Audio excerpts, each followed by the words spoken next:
काव्या अपने छोटे से खेत में सब्जियां उगा रही थी। उसने जैसे ही कुदाल जमीन पर मारी, अचानक जमीन धंस गई। काव्या सीधे नीचे एक अंधेरी गुफा में जा गिरी। काव्या की आंखें फटी की फटी रह गईं। वो गुफा पत्थरों से नहीं बल्कि सोने की ईंटों से भरी पड़ी थी। काव्या ने बिना एक पल गंवाए अपनी टूटी हुई ट्रॉली निकाली, उसमें सोने की ईंटें लादी और मुश्किल से ऊपर चढ़कर अपनी झोपड़ी में ले आई। रातों रात चमत्कार हुआ। उसकी टूटी झोपड़ी की जगह करोड़ों का आलीशान बंगला खड़ा हो गया। अगली सुबह काव्या को लगा कि अब एक गाड़ी भी होनी चाहिए। वो फिर उसी गुफा में उतरी। इस बार जेबें भरकर सोने के सिक्के लाई और शहर से सबसे महंगी लग्जरी कार खरीद लाई। लोग देखते ही रह गए।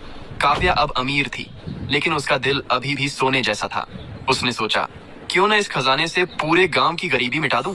तीसरे दिन वो फिर गुफा में उतरी और गांव वालों के लिए सोना भरने लगी। लेकिन उसे खबर नहीं थी कि उसकी लालची बड़ी बहन और जीजा जी कल से ही उस पर नजर रखे हुए थे। जैसे ही काव्या ने सोना उठाया,